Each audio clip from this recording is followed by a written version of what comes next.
with Warnock, I honestly think it's a good appointment, but I do get it that some of the stuff he's saying, the fans do think, hang on, the Warnock circus is in town and it sounds a bit used for it. Yeah. Oh dear. FA Cup fourth round replays happened last night. Some more tonight, but some happened last night. Leeds United scored 3 goals in extra time to beat Plymouth Argyle 4-1 and advanced to the fifth round of the FA Cup. It was all about the weather. Jim Campbell. Enjoyably rain-soaked camera lenses, which is it makes it feel like it's from a different era. I enjoyed that a lot. Can you have a little windscreen wiper on your camera? Is that not? I think you should. Yeah, it makes sense. Agreed. Yeah. Although, would that ruin the... No, I think it would be okay. Look, we live in times of technological marvel, so I'm sure it's possible. Mind you, though, do you remember? I think it was actually the Rugby World Cup. Sorry to bring rugby to the table. When I forget who it was, but he for some reason there was a pen hand and he signed. Oh no, well obviously it was after the game signing players, and he signed the camera lens, and the cameraman was like. That's 15 grand, mate. That's a 10 grand lens. I'm a gentleman. Actually, mate, I'm a gentleman. Tennis, isn't it? Tennis they do that at the end of every game now. Yeah, the winning player signs the lens. Is it not a bit of glass in front of it? Could you not just put a lens protector on the front? Tennis have learned, Peter. They've got... Well, you probably need that in tennis because if the ball smashes the lens, which it presumably has done once or twice over the years... I'd love to see the accuracy. You're selling that footage for millions, surely. You would. I don't think they're aiming for it, though. No. I think it's just a bit of friendly fire. But yes, but it was awful weather down in the southwest of England. The presenters still had to present pitch side, despite the game being played in that kind of weather. I do love that. You know, like, well, come on. TNT Sports do it, and before that, BT Sports was doing it for years, and the BBC are like, surely, is there not a box at Plymouth Argyle? Get a gazebo. A little more of our gazebo. That'll be away. What do you mean? Peg it down. Away. Yeah, peg it down. Oh, not in that. It'll be on the Scilly Isles before you never secured a gazebo, Marcus. Not in that weather, no. Church barbecues, chaos. Peter, in that hot oil everywhere.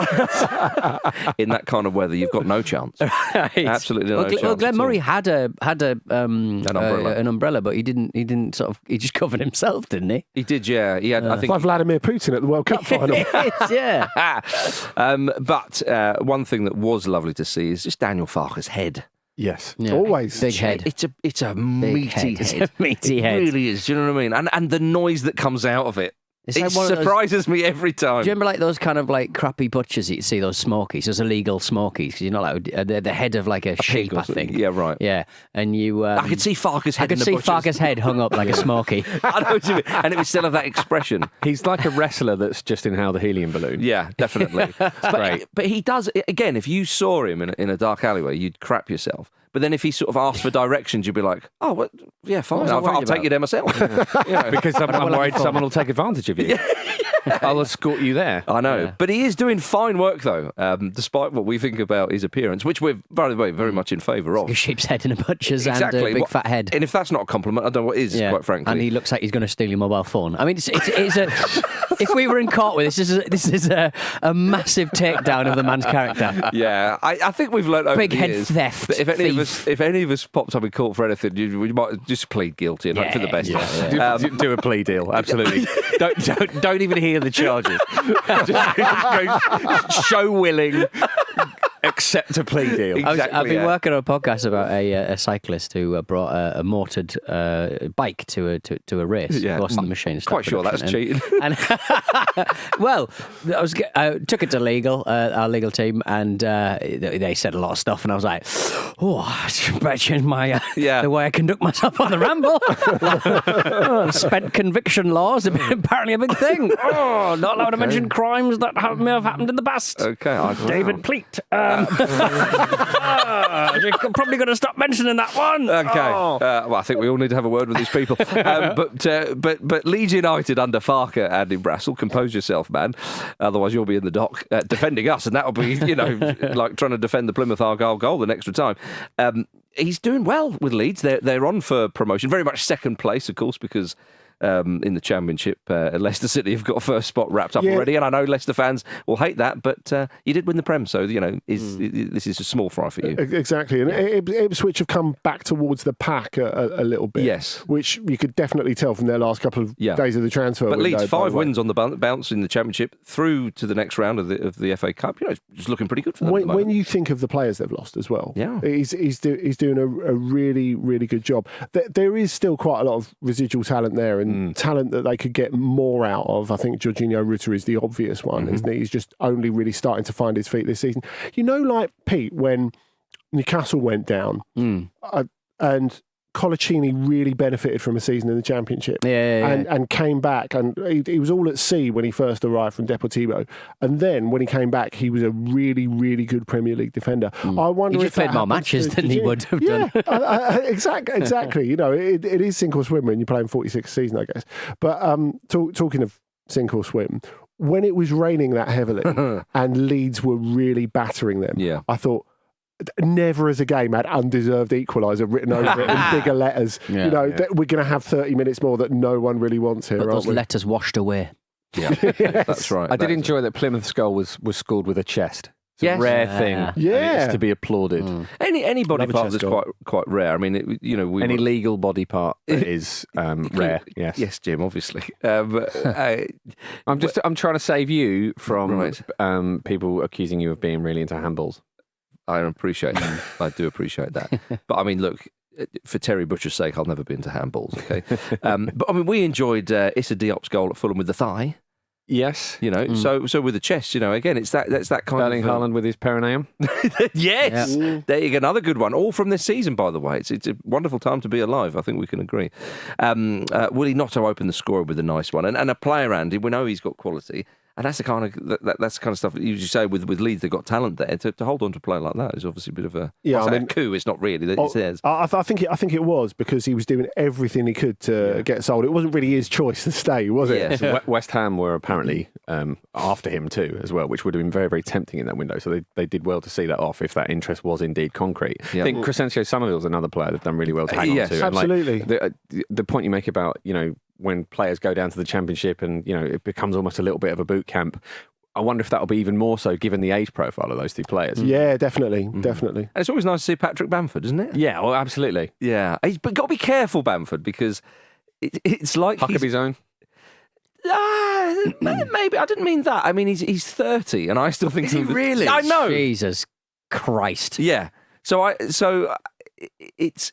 And I already think that he's got a career in the media. I mean, I know he does some stuff with the BBC, but it's like you do have a good few years left, and he's on the bench. And I just think, if you can get back up into the Premier League, because that season he had in the Premier, where he earned his England cap. I mean, I think that's probably gone now, but he's still got a bit of talent, as we know from that glorious goal he got in the previous round. So I think if he does have a career in presenting, it'll probably be like Country File or something like that. Right? Yeah. Oh, here we go. Be the one Tony Pulis over there.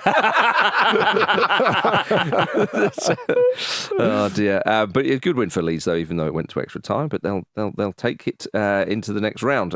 Southampton eased past Watford 3-0. It was absolutely rasper in this game. Southampton unbeaten in 24 matches in all competitions. They face Liverpool in the next round. Now, talking of keeping players past the deadline, Sekou Mara was well worth keeping for Southampton. I mean, obviously the 2 goals in this. And when you think of like young players being dropped into unpromising situations, like a lot of those Leeds players that you were talking about there, Jim, and I think he's one of those. The point at which he joined Southampton, it was completely unrealistic to expect him to help them to turn it around. He had quite little first team experience at the time, and he was in an absolute mess at Bordeaux ahead of that. So basically, all his career has been sort of swimming against the tide, really. Yeah. And he's still able to show his talent. Well, now he's trying to go with the tide because Southampton are up in second in the Championship. Another one, a bit like Leeds and obviously Ipswich, who have dropped off slightly, going for promotion. And a really unusual game, this, because first half, really even, and second half, Southampton just absolutely hammered. Honestly, it could have been like 5, 6 or 7 easily. Watford are currently 11th. I know we're talking about the FA Cup, but just their situation, they're 11th in the Championship, but properly in the playoff mix. Well, exactly. Tight. That's it, isn't it? 11th just means 4 points off 6th in the playoffs. Is it time for Watford to come back up, or is it a bit too soon? I thought you were going to say to change their manager. Well, that as well. Props. Yeah, that all kind of goes into the mix, doesn't it? Have a Luton Watford derby. That would be thing. That would be great. Great. I'd like to see that. Yeah, I think interesting. Bit of needle. Okay, Who doesn't fine. enjoy needle? Yeah, true. All right, you've convinced me, Jim. Get them up, for crying out loud. Yeah, come on. Now, Jim, I come to you with this. The former Southampton manager Nathan Jones is back in football. Yes. Did he ever really go away, I suppose? profoundly did. Yes. Well, since leaving the Premier League, of course, that was his last appointment. He's now back at Charlton Athletic in League One, and he said, I had been approached by a number of clubs to get back into management, but I had been waiting for the right opportunity. I'm so excited about this. But I mean, it's the right opportunity if you're the South London press. I mean, they must be rubbing their hands together. Well, this is the thing. You often described him as a man with a knife between his teeth. Yeah. Or just like, I always, whenever you'd read the quotes for, or even indeed see the interviews he did, he'd always sort of had his hands folded underneath him, and I just always got the impression he had some sort of weapon there. Hiding Wolverine just because he's claws. got that energy, isn't he? Yeah, if any manager Crackled with electricity, the man. Yes, if any manager could sprout Wolverine claws, I think it would be probably him. would be him, yeah. But his record before Southampton was genuinely really good. So this is a really as he good often point. reminded us. Absolutely, indeed. But but it was true. He had the highest XG in Europe at one point, or whatever it was, when he was in the Championship. So I hope it goes well and we see more of him. Well, Charlton are struggling a little bit, so I would have thought if Charlton fans would probably think that's a bit of a coup. I mean, again, it wasn't that long he was managing in the Prem. Well, this is it. I mean, football's really cruel like that, isn't it? One bad experience can completely taint someone's reputation. Definitely in this studio. But elsewhere in the FA Cup, Coventry City beat Sheffield Wednesday, which means they will play Maidstone United in the next round. And we were talking about this, weren't we? Because obviously Wednesday, Coventry are higher in the footballing pyramid. Hillsborough's, what a ground that would be to play at. And it's Coventry, and you think, they're going to beat Maidstone 4 or 5-0 or something. Yeah. But you never know. Is there still magic in the FA Cup? It's going to be such an ask, isn't it? If you look at how the pattern of the game went against Ipswich. Whenever I say Ipswich, I still think of Bielsa not being able to say it. Do you remember that? Yes. That interview was he kept going Ipswich. Very enjoyable. But yeah, I mean, obviously Ipswich has so many chances, and you can't imagine that Maidstone will be able to pull that off again. But we live in hope. I mean, and if they did manage to get past it, I don't know. It would, imagine they get past it and they still get an underwhelming tie. Yeah, like Blackburn beat Newcastle and they get Blackburn or something. But yes, all eyes on that one. It's still quite a big stadium for them to play in, shooting. Oh, absolutely. I mean, it's still a great adventure. They fought, tooth and nail to get back in there. Yeah, enjoy it, Maidstone. Yeah, and that's very much Neil Warnock's message last night to his Aberdeen players. Just enjoy it. Go out there. And that's where we go now, everybody. Let's go to Scotland, because Neil Warnock did lead out his Aberdeen side, against Rangers at Ibrox last night. They lost 2-1. And after the game, he said, you have to enjoy that tonight. The crowd were fabulous. The ground here at Ibrox is amazing. Now, I understand that just what the fans want to hear. So Warnock's appointment has split opinion, it's fair to say, in Aberdeen. Less so now. And I mean, on the BBC, when they released some of his quotes and some of the stuff around this, I looked at a lot of the comments, and there was a lot of comments from Aberdeen fans and other fans of Scottish football, and by far the majority was saying, oh, this is a great appointment, like he's such a breath of fresh air, like what a character and all this kind of stuff. Right. But I stress, though, they weren't all, Aberdeen, I don't know how many of them were Aberdeen fans. I think he's about as popular as that typhoid outbreak Aberdeen had in the 60s. Really? Okay. Yeah. Argentinian beef. Is that what did it? Corned beef. Hang on, corned beef is not quite Argentinian beef, is it? Well, this beef was. Oh, right. All right, buddy. Well, if you're going to corn your beef, make sure it's British. All right? Your corner beef. Well, yes, when Warnock sounds like it's his kind of farewell tour, and he's just using Aberdeen his grand tour. Absolutely. I mean, the Aberdeen goal was so Route 1. It's like such a proper indication of what's to come from Typhoid Neil. But is he? But it's Typhoid Neil. Is he going to be? Is he going to be a success though? Because he does. Well, he seems to think so. He does seem to get tunes out of players, doesn't he? Well, so going back to basics. I think for Warnock that reason, in Europe. Come on. Yeah, for 4 months or whatever the job is. I actually don't think it's that bad an appointment, because he clearly is a manager that players often like to play for, and he does have that feel-good factor around it, and that's all a part of the interviews as well. It's a real bonus, a massive bonus, absolutely. And he's got a holiday home in the Shetland Isles, so they just pop over there. That's not true.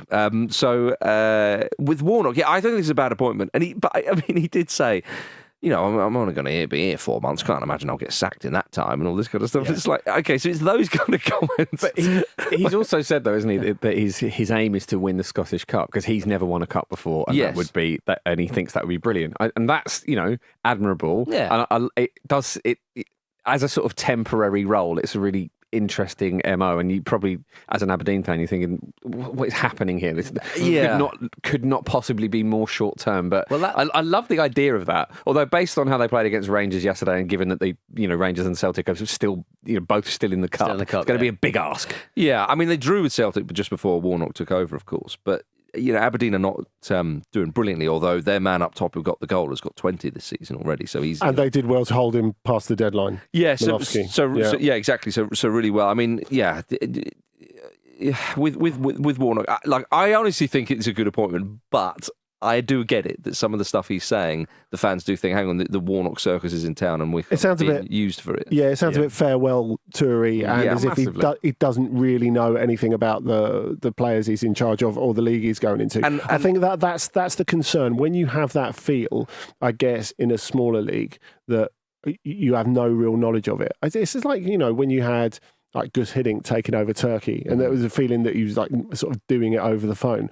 But your point about it being about confidence, Aberdeen have not got a terrible squad by any stretch of the imagination. But they're underperforming in the league this season. Big time. So I think if you're talking about it as not a player problem or not a talent problem, but a confidence problem, then he's your man. Which was clearly the case. Yeah. I mean, I saw them at Hearts the other week, and they were probably the better team until Hearts scored the opening goal, and then just it fell off a cliff. Yeah, it was clear that it was only going in one direction. This is the funny thing with Neil Warnock.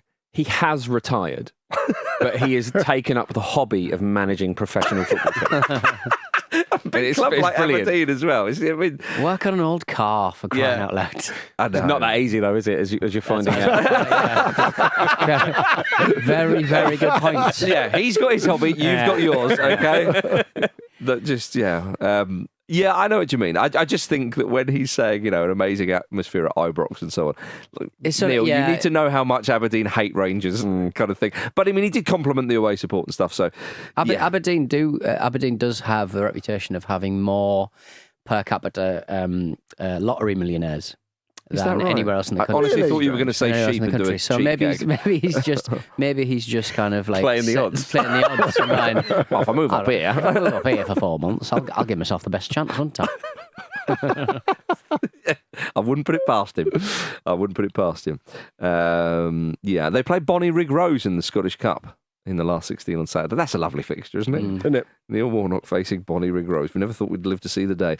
Elsewhere in Scotland, Ross County lost 5-0 to Motherwell last night. After the match, Derek Adams admitted he's now considering his own future after 7 games in the job. He's considering his future. He's like the anti-Nathan Jones. Like, the words are the same, but the energy's completely different. What a contrast! So Neil Warnock to Derek Adams. Yeah, like so different. Like he really is. It's like just a very, very downbeat man at the moment. He's like a man who's had to step in and take over at the local undertakers because no one else was available. Well, another one has died. There's not much job satisfaction here. Just painting like clown makeup on the corpse. Can you put some makeup on that corpse? Yeah. Perhaps a bigger job than I realised. Oh dear. Before we go to the break, everybody, massive news in the Asian Cup yesterday. Jordan beat South Korea to reach their first ever final at an international tournament. Yeah, I didn't see this one coming, Jim. No, it's interesting as well because on Saturday's mailbag we had a question about the value of managers and how much they actually add, and I said, unfortunately, there was no way to see if a managerless team would work because there's no control group. But I had forgotten about Jürgen Klinsmann's approach to managing South Korea. So clearly it doesn't work. It was a shock, wasn't it? But Jordan have been brilliant in this tournament. And they've had a lot of energy and they've had a lot of confidence. moments as well. And obviously that game against Iraq now, that pivotal moment at the end seems all the more kind of all the bigger, really. And they were good for it. They scored 2 brilliant goals and they had a lot of good chances, more than South Korea. Well, I mean, but Klinsmann himself said that they were much better than us. I think that's what he said. It was hard. The signal kicked out a bit over Zoom. Over the engine's firing up. Is that why he looked so jolly at the end? Yeah. I mean, they have for decades called him Grinsey Clinsey in Germany. Nice. And it's no wonder. Yeah, well, he was criticised, wasn't he, because he was seen congratulating Jordanian manager Houssam Amouta after the game. And I mean, if I dare defend him for a moment, he said, "Look, I was congratulating the other manager. You can't I just said, well done." Right in that position, exactly. Can you, really? Yeah. Well, yeah. It's not top of the list, is it? No.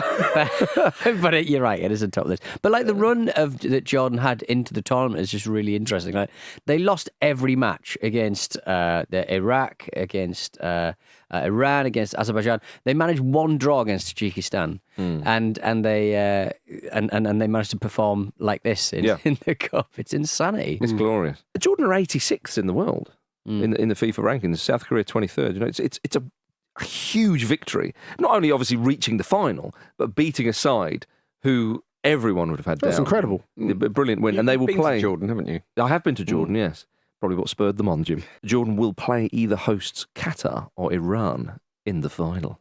I'd love to see Jordan win that. Love to see it. Would love to see it. All right, everybody, coming up in the second half, we've got some Super League bollocks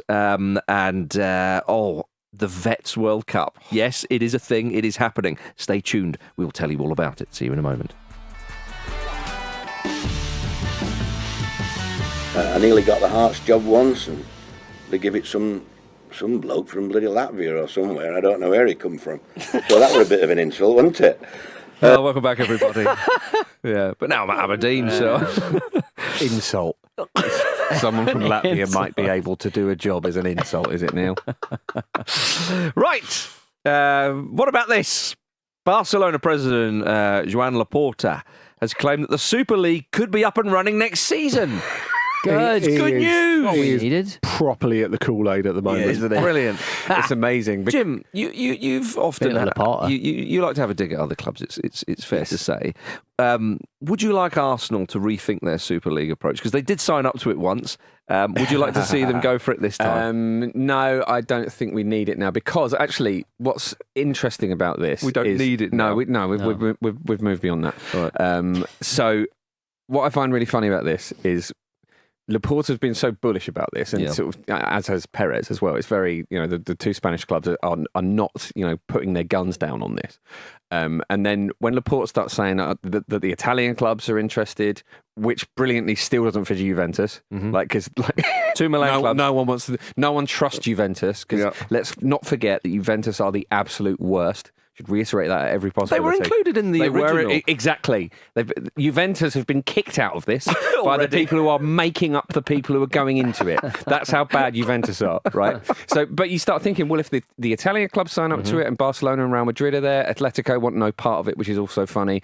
They're talking about the Dutch clubs and one or two other clubs here and there, and you think, oh, actually, well, if they did that, and they could get everyone on board, over time that might be a little bit of a threat. But then you read at the bottom of the article, in which I saw this reported, Roma reiterates that it does not support any project related to the so-called Super League. Also, Marseille and Feyenoord have gone, we're not involved in that. And these are all clubs that Laporta has named as well. So he's just making stuff up at this point. It's an incredible one. Yeah, I mean, when asked about the English clubs joining, he said, whether or not the English come, I don't care. They already have a Super League with the Premier League, which is the only decent point he makes, actually, because that made it so baffling why Liverpool, Arsenal, Chelsea, Manchester United, was it Manchester City as well? They were the 5, weren't they? All signed up as well, was it not? Oh, yeah.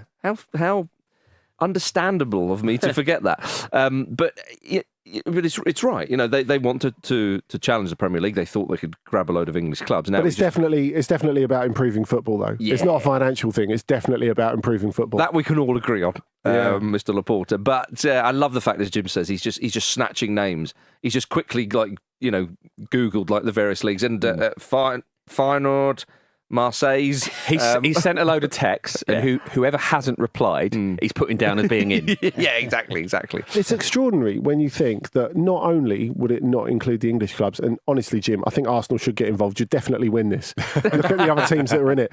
I think you look at the fact that PSG won't be involved. The Premier League clubs won't be involved. Well, they're so Nasser Al-Khelaifi is so close to UEFA, they're not getting involved in this. Also, they love winning the German clubs all the time. I thought you were going to say they love winning the Champions League. That's why they're going to stay in it. No. Yeah, probably. And then the German clubs can't get involved in it for cultural reasons. So you've got no Bayern, no Dortmund. I mean, the only RB Leipzig would consider it, wouldn't they? They're very moral, actually. The only thing you can hope for is a schism.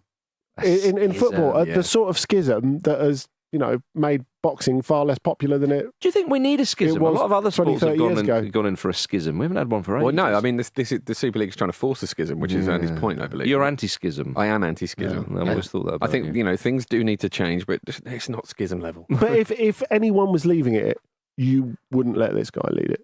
Because, I mean, before he even started talking about the Super League, you're like, something's going on with Laporta at the moment, because he was reacting to Xavi leaving, which he knew about 3.5 minutes before the press, by the way, which I think has slightly blindsided him. But he was saying, I wouldn't stick with any other coach until the end of the season. He said he was leaving apart from Xavi. Well, no, you're sticking with him because there are no alternatives. But yeah, okay, carry on. And then he goes, well, I think we're in a good place at Barcelona at the moment. Sporting-wise, we're in a great place. Economically, we're in a great place. And even people who know next to nothing about Barcelona are going, come on, mate. What are you talking about? By the way, what is the general feeling? I know it's very difficult to try and get a general feeling of a fan base, especially of clubs the size of Real Madrid, Barcelona, two of the biggest clubs in the world. But is there a general feeling among these fans of like, this is a load of bollocks, or are people wanting to buy into it? No, it's way different over there. Like there are a lot of Barcelona fans who believe that, we should get the right to get a Super League because it will fix all our financial problems.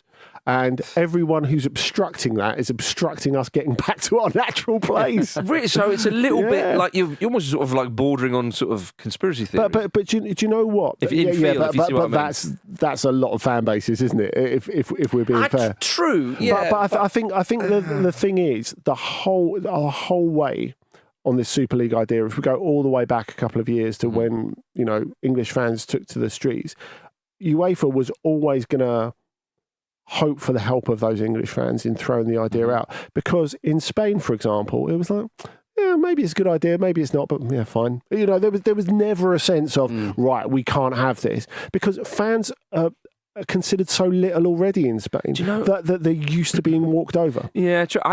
What would be amazing if La Liga just went, we're going to kick you out. And you haven't even got a Super League. What you can do, play each other every week, you probably are. Although that would probably garner a lot of interest. But we got fed up with it. No, but you say that, Marcus, but there's not the same magic around El Clasico as there used to be. Yeah, that's true. And it's not just because of the drain of players. It's not just because of the financial situation of those clubs at the moment and over the last couple of years. But, it was an absolute pinnacle. It was absolute must-watch telly. It was the must-watch game in European football 10 years ago, when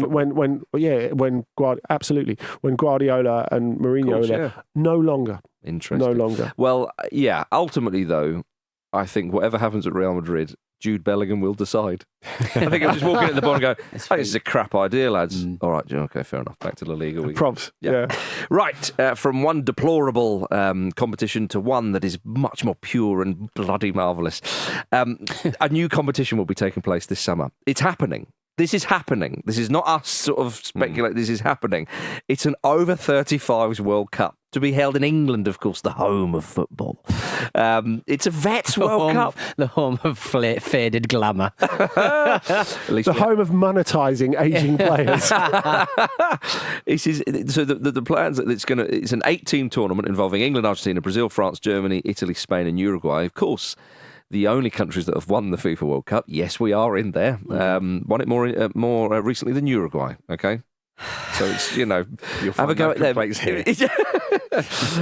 So the games will be played at just one stadium over the course of a week. They're looking to perhaps Luton. Do you know what? Part of me did think Zidane at Luton. Craven Cottage has facilities now. Has hosted some very. Are you on the tick? Are you on the payroll? This is my plea to get on the payroll. Let me tell you, Tony Khan, a word in your ear. They've hosted a few interesting international visits, but it's not going to be you never know.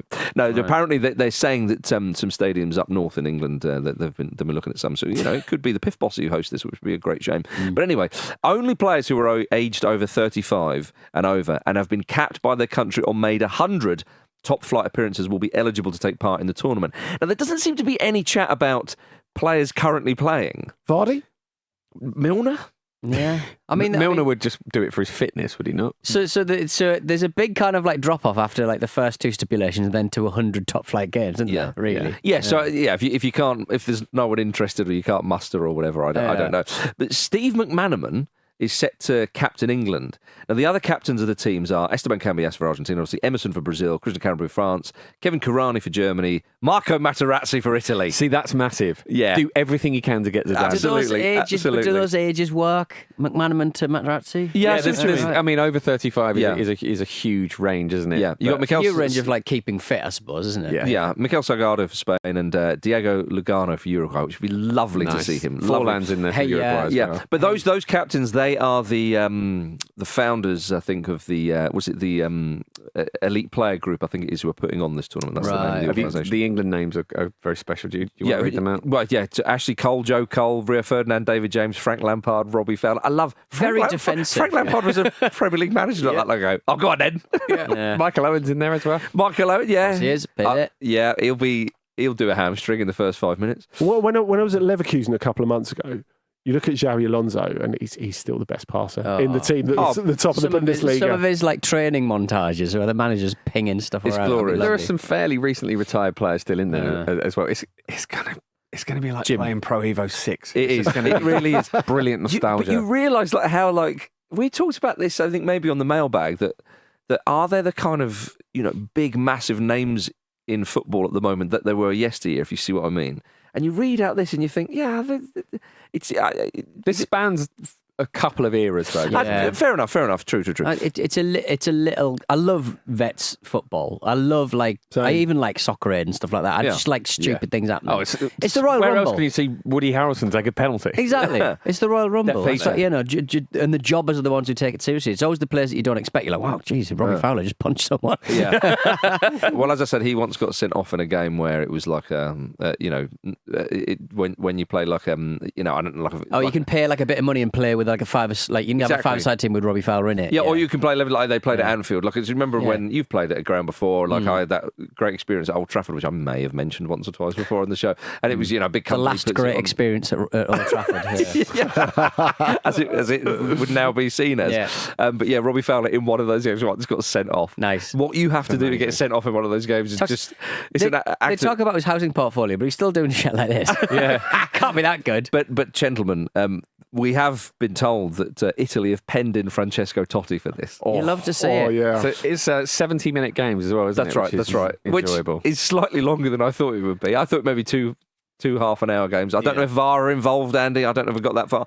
But with some of the Brazilian names, Kaká, obviously Ronaldinho, Rivaldo. No mention of El Fenomeno or Il Fenomeno Ronaldo himself. But he does bits every now and again. Cafu and Roberto Carlos are in there as well, though. Yeah. It is about as classic as you can get. It's this incredible. Point. It's brilliant. So you're straight into quarterfinals, then semis and finals, obviously. But I can see, especially obviously here, if England start doing well and depending on the Euros, but I can see people kind of watching it like they do Masters football when you see the legends play and you kind of go, this is a bit of fun. Oh, isn't that lovely? And then it kind of the seriousness getting ramped up. And if some of these players who will still be very competitive, of course they will be, I think this could be... I don't know. Have you seen these matches before? They trundle around. Look, lads, I'm telling you. Paul Gascoigne. If England... in his last match. Come on. Come on. If England win this, I'll be in Trafalgar Square. I'll be out there. I know you will be. If Jim, if the vets are anything like my vet that I deal with my dog, they're going to be very handsomely paid. That's really good, mate. It's really coming along. You can have that one if you want for your gigs. But you do play vets football, though, Peter. I do play. You could have leaned football, on that. Yeah, to turn up with incorrect size shoes. Oh dear. Oh dear. Have you seen those tech bro idiots who are doing what they're or planning what they're calling the enhanced games? Everyone's always made the joke like, why don't we just let people take as many performance enhancing drugs as they want and see how it happens? There are people planning to actually do that. Like a druggy World Cup. Essentially, yeah. Right. I wonder. I'd watch that, to be fair. I wonder if this is the testing ground. Because we know the ability is there. It's just the stamina that's gone, right? Someone's given Robbie actual lines. Oh dear. Oh dear. Just everyone's on EPOs and blood thinners and what the fuck else. Yeah. Oh dear. A lot of comments I want to make now, but for the previous legal chat, I won't bother. Yeah, fuck it. Yeah. Well, I'm bloody looking forward to this. Same. It's happening. This is going to happen, everybody. If you miss out, then you'll be left behind. No, they'll be left behind. But the primo matches are always organised by like David Beckham. Yeah. And Becks won't get involved. These are this is like the B team kind of set of people, I would say. But you know Beckham's not going to get involved. Not a chance. No. And Paul Scholes was invited. I mean, absolutely not. No, not a chance. Scholes, yeah. I reckon Lampard will be one of the best players at this. I just think he's still... I think Cafu's going to be player of the tournament. I mean, that's obvious, isn't it? Mesut Ozil is not long retired. Yeah, so he's been in... There's a few in there that have retired very recently. Can Argentina... I mean, the way... Refusing to play for Germany. Fuck yes. Fuck yes. Can I change allegiance in Vets football?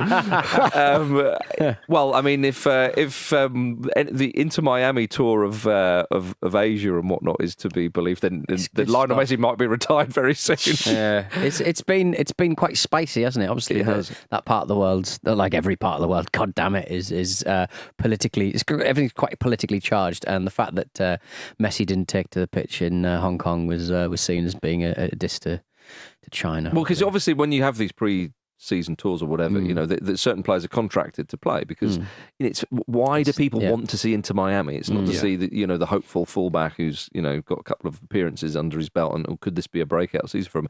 It's to see Messi, and he didn't play. And then was it the Hong Kong government got involved? Asked for an explanation. Yeah. We missed out on Fizzer. Fizz having to do with an international incident. Deal with that. Have some fucking respect. Yeah. Reason. Chinese Taipei. Oh, God. Oh, God. Why did you say that? Reason 321 why he's no longer Inter Miami manager. Oh, dear. Look, we glorious. Gentlemen, before we turn our attention to tonight's fixtures, something that is also quite wonderful and has happened in the world of football quite recently. Arturo Vidal has returned to Colo-Colo, his boyhood club in Chile, which is lovely stuff when you see a South American player return to their boyhood club. He's 36 now and he's presented to the fans last week. He arrived in the ground on a helicopter, obviously, and then rode around the stadium on a horseback while wearing a crown and holding a sword. I love Vidal. He looks like a fictional character. Yes. Just playing as a footballer, and he is behaving that way too. Yeah. I can't think of a footballer I would less trust with a sword. Yeah. You wouldn't. I mean, helicopter rotors, a horse. Yeah. Like you just don't want it happening, do you? Really? Well, I mean, is this worse than Harry Maguire riding around on a horse with a sword? Yeah. Well, I suppose with Keegan, they just stopped it at the helicopter, didn't they? That's true. Yeah. But the thing is, though, like a European club would never let that happen because of the risk of injury. Yeah. So again, off he goes. But one of his nicknames is King Arthur. Right. So that's probably where this comes. He's also got the nicknames the Warrior, which is understandable, and the Piranha, which I particularly They're all like. very appropriate. Yeah. He's got 142 international caps. Oh, he's played for some massive clubs as well. He's a brilliant player. I think he's quite an underrated player, actually, because he is so versatile. He played in that brilliant Juventus midfield where you had Pirlo, Marchisio and him, and I think maybe Pogba actually was in there as well at the time. They reached the Champions League final. He was the junior member, wasn't he? Yeah. Pogs. But I mean, yes, he was, yeah. But Vidal, a brilliant footballer, won a couple of Copa Americas, of course, with Chile. And it's just really lovely that, I thought. To brilliant see. For several clubs. I mean, he helped get the last good bit out of Messi at Barcelona as well. I think Bayern. I remember the first time I saw him live was playing for Bayer Leverkusen. And I remember I was in a seat that and he's quite close to the pitch. And I remember thinking, I'm going to get a great view of his second booking from here. And you know what? I did. That's lovely. I really did. He didn't let me down. He wouldn't let you down, Andy. No chance at all. All right, tonight, Aston Villa play Chelsea, Nottingham Forest play Bristol City in their FA Cup.